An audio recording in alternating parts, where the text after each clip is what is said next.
Bienvenidos a Euronews Hoy. El Kremlin anuncia una reunión bilateral entre Rusia y Turquía. El presidente de Rusia y su homólogo turco hablarán la próxima semana sobre la guerra de Ucrania y la reanudación de los acuerdos del grano del Mar Negro. Turquía ya dejó claro que no ve otra alternativa posible que la iniciativa del Mar Negro, pero Rusia no opina lo mismo y está dispuesta a convencerle de su nuevo plan. Ambos líderes esperan resultados de estas conversaciones para poner fin a un problema que ha generado tensiones en varios países de la Unión Europea. En cambio, en Níger el diálogo diplomático continúa parado.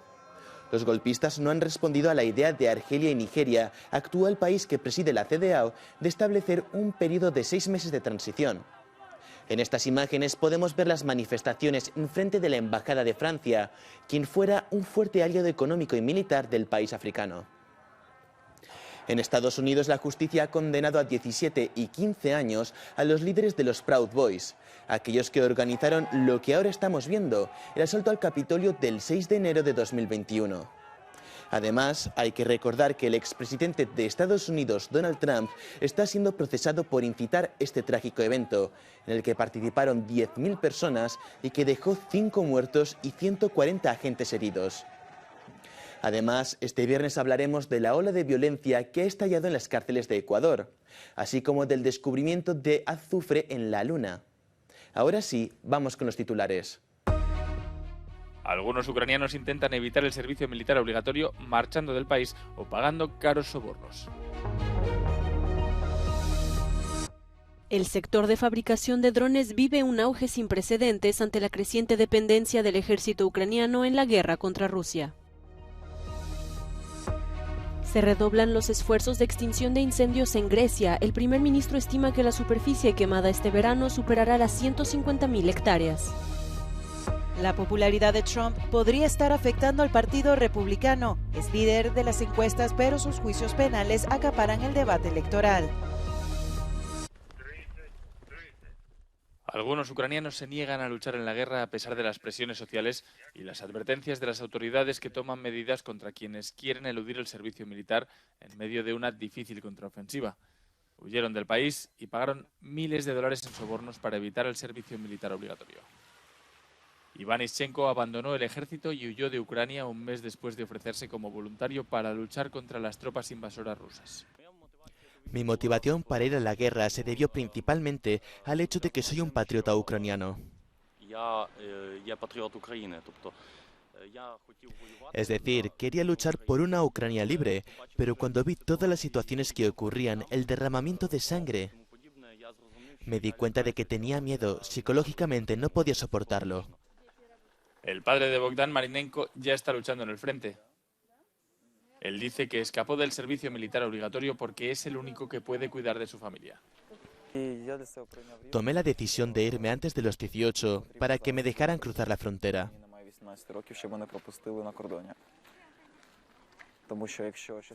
Porque si algo le pasa a mi padre, soy el único que puede mantener a mi madre y a mis hermanas.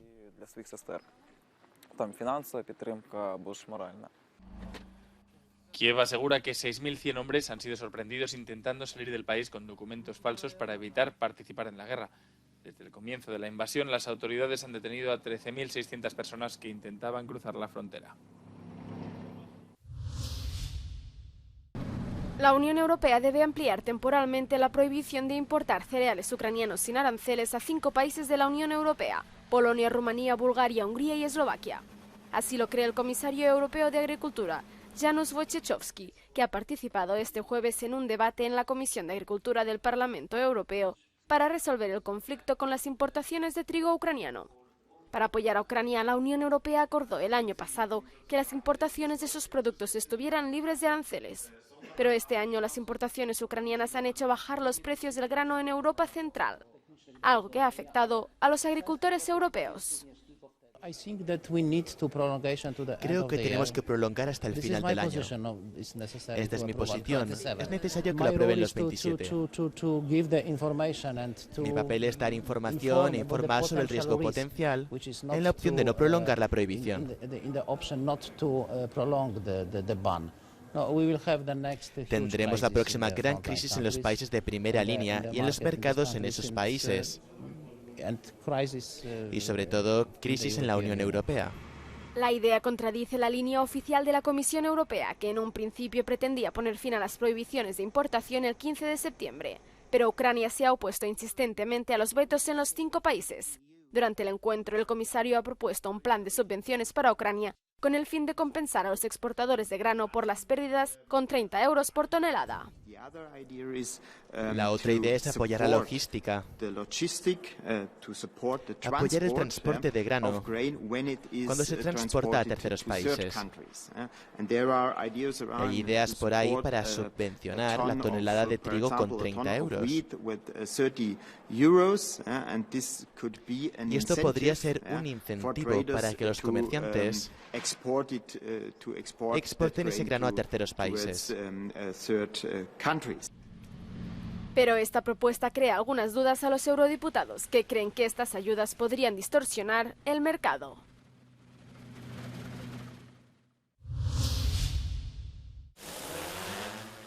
En el campo de batalla se han vuelto indispensables. Los drones son los ojos de un ejército ucraniano que carece de poder aéreo. Registran los movimientos del enemigo y sirven para afinar el fuego de artillería. Ucrania también los ha utilizado para llevar la guerra a territorio ruso, atacando objetivos a cientos de kilómetros de la frontera. Consciente de su creciente dependencia, Ucrania ha destinado casi 1.000 millones de euros a la compra y fabricación de drones para el ejército. Y empresas locales, como Airlogics, han crecido a la sombra de los combates. El sector vive un auge sin precedentes.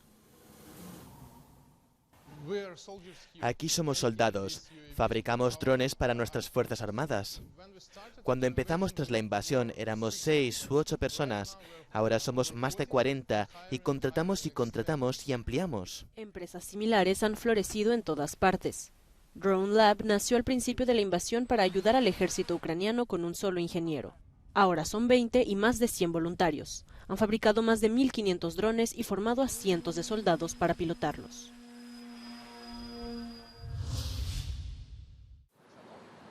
Arranca un nuevo curso académico en Rusia, y lo hace con la llegada de un polémico libro de historia en el que, denuncian los expertos, se distorsionan los acontecimientos, se falta a la imparcialidad y se justifican las últimas acciones del país.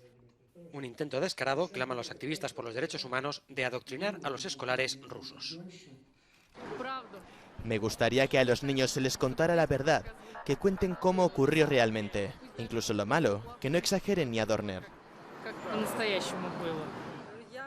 He oído algo de que el libro distorsiona los hechos, pero no profundicé en el tema. Realmente no me gustaría que se distorsionaran los hechos.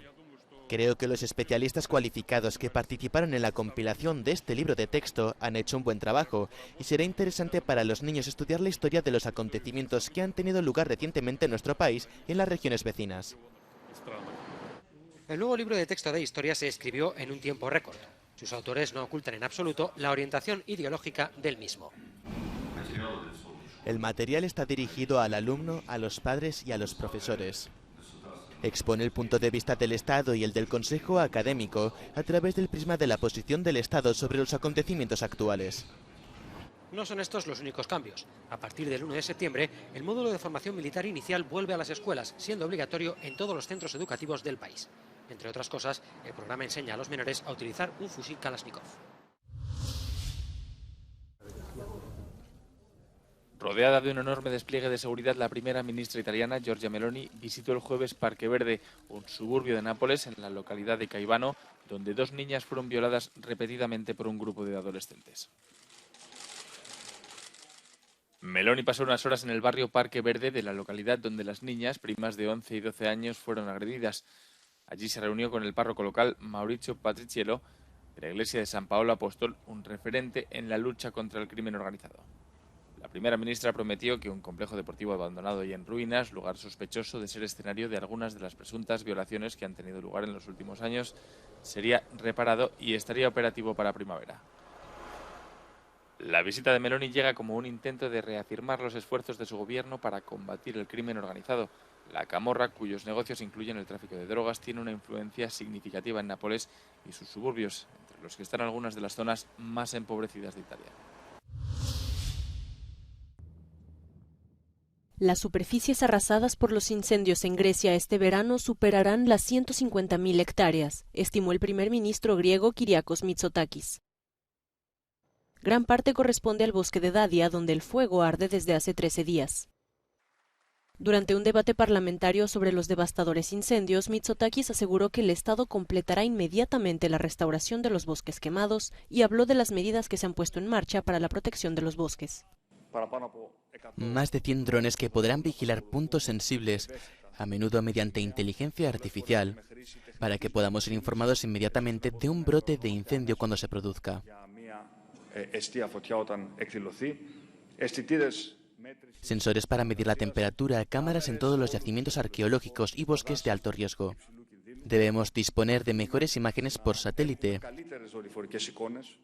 Nos suscribiremos a sistemas avanzados de registro del calor por satélite que nos darán información en tiempo real sobre el avance de un incendio. Este jueves, las autoridades griegas redoblaron las fuerzas de extinción de incendios en el noreste del país. Más de 100 bomberos adicionales se desplegaron, elevando el total a 582, respaldados por 7 helicópteros de 9 países europeos. Aumenta la tensión entre la Junta Militar de Níger y Francia. Los golpistas han retirado las credenciales al embajador francés y ordenado a la policía que lo expulse del país por actos contrarios a los intereses de Níger. Las relaciones entre París y Niamey se han deteriorado fuertemente tras el golpe de Estado, ampliamente apoyado por la población. La Junta también exige la retirada de los 1.500 soldados franceses desplegados en el país. Francia no reconoce su legitimidad y ya se negó a retirar a su embajador cuando recibió un ultimátum el sábado pasado.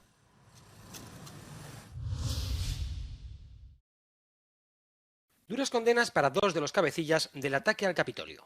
Joe Biggs y Zachary Rehl, líderes del grupo ultraderechista Proud Boys, han sido condenados por la justicia estadounidense a 17 y 15 años de prisión respectivamente, por su participación en los actos del 6 de enero de 2021 en Washington. Aquel día, cerca de 10.000 personas, la mayoría de ellos simpatizantes de Donald Trump, rodearon el Capitolio en señal de protesta. 800 de ellos acabaron entrando en el edificio, dejando 5 muertos y unas imágenes para la historia, que ahora la justicia se encarga de castigar. El expresidente estadounidense Donald Trump se declaró inocente este jueves y dijo que se saltará una audiencia la próxima semana en el caso que lo acusa a él y a otros de intentar anular ilegalmente los resultados de las elecciones de 2020 en Georgia. Esta decisión de renunciar a la comparecencia evita las dramáticas audiencias que han acompañado a los otros 3 casos penales a los que se enfrenta Trump, en los que el expresidente se ha visto obligado en medio de fuertes medidas de seguridad a entrar en una sala de tribunal.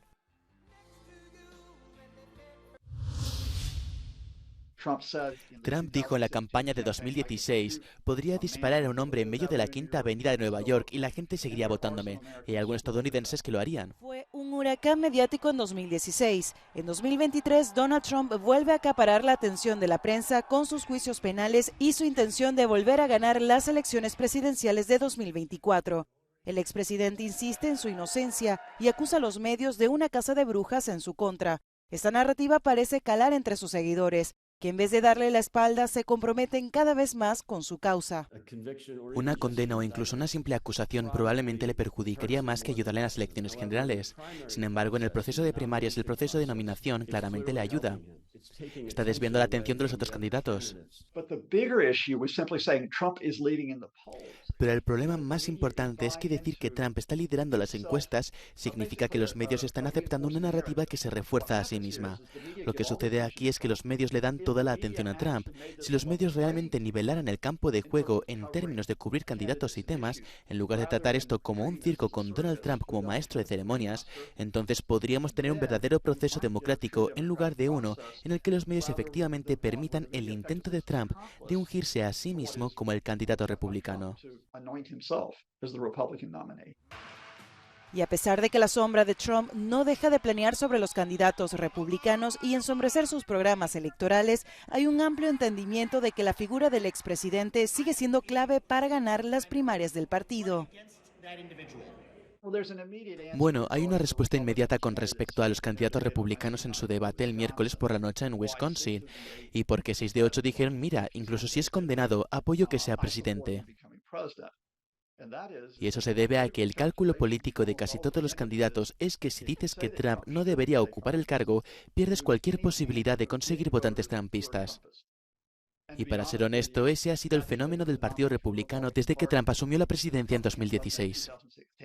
Sin embargo, fuera de las filas republicanas, el ánimo nacional podría estar apuntando hacia otra dirección. Un gran porcentaje de los ciudadanos estadounidenses dicen que es el momento de pasar la página, tanto para Donald Trump como para Joe Biden. El 75% de los votantes estadounidenses no quiere que se repita la batalla entre Trump y Biden. El 76% de los republicanos no quiere que se presente de nuevo y un número similar de demócratas tampoco quiere a Biden. Creo que muchos republicanos lo harán, decir que es hora de seguir adelante. La violencia vuelve a adueñarse de Ecuador apenas semanas después del asesinato del candidato presidencial Fernando Villavicencio. Al menos 4 coches bomba y varios motines en cárceles han activado todas las alarmas en el país. El mayor motín ha tenido lugar en Cuenca. Unos 600 policías y militares permanecen desde el miércoles fuera de la prisión. También hubo un intento de motín en un correccional de menores de Quito, la capital, donde los adolescentes provocaron un incendio en el segundo y tercer piso. Por el momento no se han registrado víctimas en ninguno de los 2 motines. Aspirantes, 57 total, de los cuales 7 son policías. Nosotros, como le digo, estamos tomando ya las acciones, está esto en planificación, no quiero anticiparme por temas de seguridad, pero la función nuestra es garantizar la seguridad de ellos y tenemos que hacer las acciones que correspondan para eso. Las autoridades han reportado al menos 4 explosiones por coche bomba y ya hay 10 detenidos. La policía apunta que podría ser una respuesta a las intervenciones que junto a las Fuerzas Armadas está realizando en las prisiones para desarmar a las bandas criminales. Esto explicaría, según las autoridades, que los vehículos de Quito estuviesen dirigidos contra edificios vinculados al SNAI, el departamento estatal encargado del control y administración de las 35 cárceles del país. Antes en este edificio funcionaban las SNAI y posiblemente sería esa la relación que tendría con el vehículo que fue en este momento dejado en el lugar a las 20 horas, producto de que hoy se realizaron varios traslados de privados de libertad a otros centros de rehabilitación. Estos episodios son parte de la creciente ola de violencia en la que está inmerso Ecuador, lo que ha hecho que el país alcance la cifra de homicidios por cada 100.000 habitantes más alta de su historia, con recurrentes asesinatos y matanzas vinculadas al crimen organizado y al narcotráfico.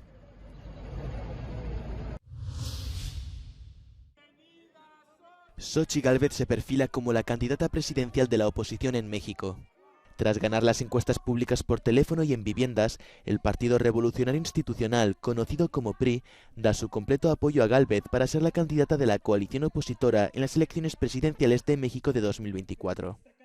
Gálvez consiguió un 57,5% frente al 42,2% de su rival, la propuesta por el PRI, Beatriz Paredes.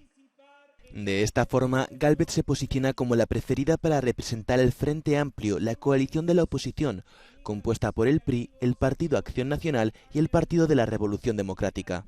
Si se cumplen los pronósticos y Claudia Sheinbaum sale elegida como candidata del Movimiento Regeneración Nacional, partido del actual presidente, México podría vivir un duelo histórico, ya que sería la primera vez que 2 mujeres protagonizan la contienda electoral. Francisco, tras los pasos del fraile franciscano que llegó a Mongolia en el siglo XIII para evangelizar a las tribus de las estepas asiáticas. El Papa llegó este viernes a Ulan Bator, siendo el primer pontífice que visita este país de casi 3,5 millones de habitantes, con una diminuta comunidad católica de 1.400 personas. A su llegada fue recibido por la ministra de Asuntos Exteriores, pero la ceremonia oficial de bienvenida será este sábado tras una jornada de descanso. Es también una visita crucial para estrechar lazos con Pekín y Moscú, que aún no han ofrecido al Papa una invitación. La Comisión Europea da luz verde a una nueva versión de la vacuna contra la COVID de BioNTech Pfizer. Comirnaty XBB 1.5 es la tercera adaptación de la empresa de esta vacuna y está destinada a responder a las nuevas variantes del virus. La vacuna es apta tanto para adultos como para niños. De acuerdo con las recomendaciones de la Agencia Europea de Medicamentos, la vacuna debe administrarse en una sola dosis, independientemente de cuál sea el historial de vacunación. Todo ello mientras las autoridades europeas se preparan para un nuevo brote de la enfermedad en los próximos meses. Alerta abeja en Canadá. 5 millones de ellas vuelan libres después de que este miércoles sus panales se cayeran del camión que los transportaba en el oeste de Toronto. La policía ha pedido a conductores y vecinos que cierren puertas y ventanas. Me desperté con mi mujer diciendo algo está pasando afuera, hay todo tipo de abejas o algo parecido. Según los especialistas, no hay riesgo de que estos imprescindibles insectos se pierdan. Se comunican por el olfato, por la vista y todo eso. Así que empezarán a comunicarse de esa forma y encontrarán el camino a casa. Islandia aprueba la reanudación de la caza de ballenas. El gobierno de este país ha decidido no prorrogar la prohibición temporal impuesta a esta polémica actividad. La ministra de Alimentación, Agricultura y Pesca, Svandís Svavarsdóttir, era la encargada de confirmar la reanudación desde este viernes de la caza de estos cetáceos, aunque bajo una serie de condiciones. En concreto, los cazadores deberán adoptar una serie de requisitos más estrictos con respecto a los equipos utilizados y a los métodos empleados. También estarán sometidos a una mayor supervisión. La Agencia Espacial India confirma la presencia de azufre en el polo sur de la Luna. Este elemento químico encontrado por la misión Chandrayaan-3 durante su primera semana en el satélite genera nuevos interrogantes entre los investigadores de ese país. ¿Cuál es su fuente? ¿Propia, volcánica, meteórica? Mientras el rover Pragyan, que busca signos de agua congelada, ha cambiado de dirección para evitar caer en un cráter de 4 metros de diámetro. Se prevé que esta misión dure 14 días terrestres en los que realizará numerosos experimentos. La cadena de jugueterías holandesa Intertoys asegura que los adultos compran cada vez más juguetes para ellos mismos y no para sus hijos. El director de marketing de la empresa afirma que, teniendo en cuenta las cifras en el extranjero, incluido Estados Unidos, el 25% de lo que se vende en la cadena de jugueterías es para adultos. La empresa asegura que juguetes como Lego, cartas de Pokémon, juegos de mesa o rompecabezas son los más populares entre los más mayores. Luis de la Fuente pide perdón. El entrenador de la selección española masculina de fútbol quiso mostrar este viernes ante los medios su arrepentimiento por haber aplaudido a Luis Rubiales durante la ya famosa Asamblea General de la Federación Española de Fútbol. De la Fuente aseguró haber cometido un error humano, reconociendo haberse visto superado por la situación e insistiendo una y otra vez en su arrepentimiento. El seleccionador añadió igualmente que no se plantea la dimisión. El futuro del propio Rubiales, que en dicha asamblea también se negó a dar ese paso, está ahora en manos del Consejo Superior de Deportes. Con esto llegamos al final del informativo. Pero recuerden que podrán disfrutar este fin de semana de nuestro resumen semanal, una recopilación de los eventos más trascendentes de los últimos días. Pasamos al No Comment del día. Hoy les ofrecemos imágenes del desfile del orgullo en Nepal. Como siempre, muchas gracias por vernos.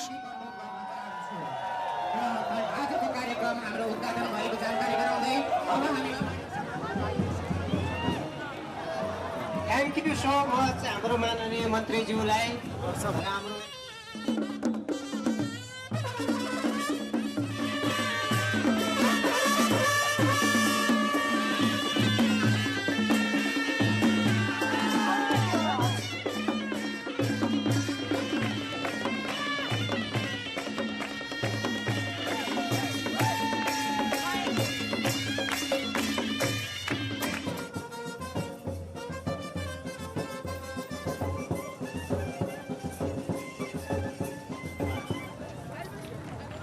धन्यवाद हामी उहाँको समय पाएका छौँ र उहाँको अन्य कार्यक्रम पनि